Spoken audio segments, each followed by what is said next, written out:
A'udzubillahi minasyaitonirrajim. Bismillahirrahmanirrahim. Allahumma sholli ala Sayyidina Muhammad wa ala ali Sayyidina Muhammad. A'udzubillahi minasyaitonirrajim. Bismillahirrahmanirrahim. Rabbi sadri wa yassir amri wahlul 'uqdatam min lisani yafqahu qawli. Assalamualaikum warahmatullahi wabarakatuh. Sahabat-sahabatku, saudaraku, dimanapun Anda berada, yang setia mengikuti renungan kehidupan ini. Pada malam hari ini, saya akan menyampaikan kajian kekayaanmu tidak bisa membeli waktu. Jadi kekayaanmu tidak bisa membeli waktu.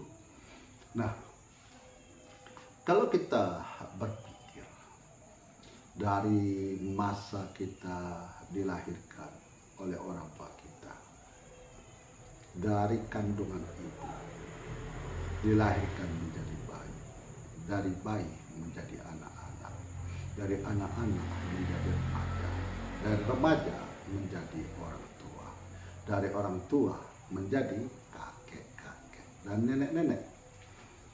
Seberapa banyak pun hartamu, seberapa banyak pun kekayaanmu, kau tak akan pernah membeli waktu. Karena waktu yang telah berlalu itu tidak akan pernah kembali dalam kehidupanmu. Untuk itu, manfaatkanlah waktu itu dengan sebaik-baiknya untuk meningkatkan ketakwaan kepada Allah, untuk memurnikan, mengikuti ajaran daripada Nabi kita, Rasul kita, Nabi Muhammad SAW, yang telah disampaikan oleh para sahabat-sahabat Nabi dan diteruskan dengan para ulama-ulama terdahulu yang mengajarkan kita untuk menghindari perbuatan yang dilarang Allah dan mengerjakan apa yang diperintah Allah. Tapi kenyataannya dalam hidupmu lebih banyak untuk mengerjakan apa yang dilarang Allah.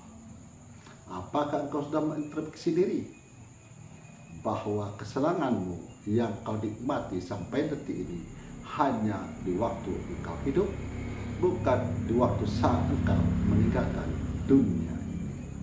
Jadi, manfaatkanlah waktu untuk memperbaiki diri. Dalam hal memperbaiki diri adalah termasuk dalam memperbaiki sholat. Memperbaiki sholat, memperbaiki kalau kita membayar zakat, memperbaiki diri kita waktu kita naik haji, memperbaiki diri kita waktu kita bersedekah, memperbaiki diri kita dalam menghadapi takdir yang Allah tentukan untuk diri kita sampai datangnya kematian. Manfaatkanlah waktu itu, karena waktu itu tidak akan pernah kembali kepada dirimu. Disinilah sahabat-sahabatku, saudaraku, Allah anugerahkan pikiran untuk membedakan mana yang benar, mana yang salah, mana yang lurus, mana yang bengkok, mana yang sesat, mana yang hak. Itulah gunanya pikiran. Karena akhir zaman ini banyak akan bermunculan ajaran-ajaran yang akan menyesatkan umat Nabi Muhammad SAW. Untuk itu, pikirkanlah, karena perintah Allah dalam firman-Nya, selamatkanlah dirimu dan keluargamu dari api neraka. Sahabat-sahabatku, saudaraku, betapa banyak hartamu, berapa banyak kekayaanmu, apakah bisa mengembalikan dirimu ke masa-masa mudamu? Apakah bisa? Kalau engkau sekarang berumur 40 tahun, 50 tahun, 60 tahun, Apakah kau bisa membeli dengan kekayaanmu, dengan hartamu, untuk kembali ke masa-masa mudamu berumur 17 tahun sampai dengan 20 tahun? Tidak mungkin. Tidak mungkin. Karena di sini Allah telah bersumpah di dalam firman-Nya yang tercantum di dalam Al-Quran di surat Al-Asr. Bagaimana Allah telah bersumpah demi masa. Jadi kalau masa disebutkan, masa yang mana? Masa hidup sampai datangnya kematian. Demi masa, demi waktu. Sesungguhnya manusia itu merugi. Jadi sesungguhnya manusia itu merugi. Merugi di sini di mana? Sahabat-sahabat orang kaya, banyak harta, punya kedudukan tinggi. Tapi Allah mengatakan, sesungguhnya manusia-manusia itu merugi. Bagaimana Allah telah bersumpah demi masa, demi waktu hidupmu. Termasuk orang-orang yang merugi. Kecuali orang-orang yang beriman. Yang menyampaikan, saling menasihati dalam kebenaran. Saling menasihati dalam kesabaran. Semua orang mengaku dirinya benar. Semua orang tidak mau dibilang apa yang diyakini, apa yang dipercayanya itu adalah salah. Dia akan mengatakan apa yang diyakini itu adalah benar. Apa tolak ukur di sini kebenaran?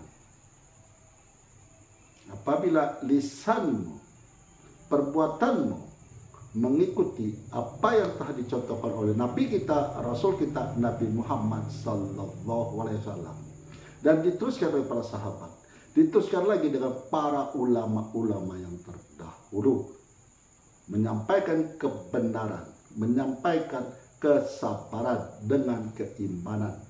Kalau tidak daripada itu, termasuklah orang-orang yang merugi. Oh Ustaz, kan kita sudah tua, bisa operasi plastik supaya kita awet muda.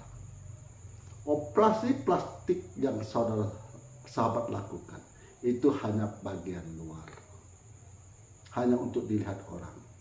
Tapi di dalam tubuhmu semakin lama semakin kropos, penyakit semakin lama semakin menghinggap di dirimu.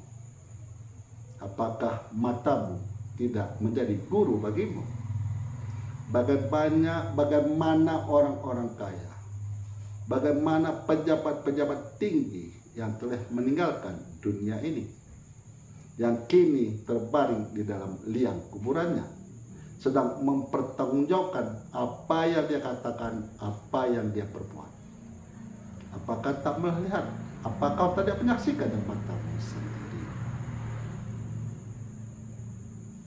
Jadi disinilah kita berpikir, selagi hidup kita ini, manfaatkanlah waktu hidup kita ini, manfaatkanlah masa hidup kita ini untuk mengerjakan apa yang diperintah Allah dan apa yang dilarang oleh Allah, untuk meningkatkan iman hakul yakin kepada Allah bahwa kita hidup ini hanya dibutuhkan untuk menyembah kepada Allah, untuk memuji kepada Allah. Karena Tuhan itu banyak. Nah, semua orang mengaku bertuhan, tapi khusus yang beragama Islam, Allah sendiri yang menamakan dirinya Allah. Tuhan itu Allah namanya untuk orang yang beragama Islam, karena dia sendiri yang mengatakan bahwa namanya adalah Allah. Jadi disinilah sahabat-sahabatku, saudaraku, dimanapun Anda berada, manfaatkanlah masa hidupmu sebelum datang masa kematian. Manfaatkanlah harta untuk membantu orang-orang yang lemah, yang membutuhkan uluran tanganmu. Jangan engkau merasa senang dengan kehidupan mewah yang engkau miliki. Tidak ingin pelit, pedit untuk membantu sesama orang-orang yang membutuhkan uluran tanganmu. Gunakanlah akal sehat untuk menentukan jalan kehidupanmu sampai datangnya kematian. Seberapa banyak pun hartamu, seberapa banyak pun kekayaanmu, seberapa tingginya kedudukanmu di mata manusia, semua itu tidak berarti di mata Allah. Karena Allah tidak mengukur bentuk dan rupamu dan kekayaanmu. Yang Allah ukur adalah tingkat ketakwaanmu kepada Allah. Jadi di sini benar-benar memanfaatkan masa hidup dengan menggunakan akal pikiran untuk menyelamatkan diri ini daripada siksa Allah. Allah kalau telah berjanji, Dia maha menepati janji. Dan apabila sahabat-sahabatku ada yang sakit, baik yang dirawat rumah sakit maupun yang dirawat di rumah, marilah kita bersama-sama mendoakan mereka supaya mereka Allah angkat penyakitnya, dipulihkan seperti sedia kala, beraktivitas sebagaimana mestinya. Akhirul kalam, saya akhiri dengan Assalamualaikum warahmatullahi wabarakatuh.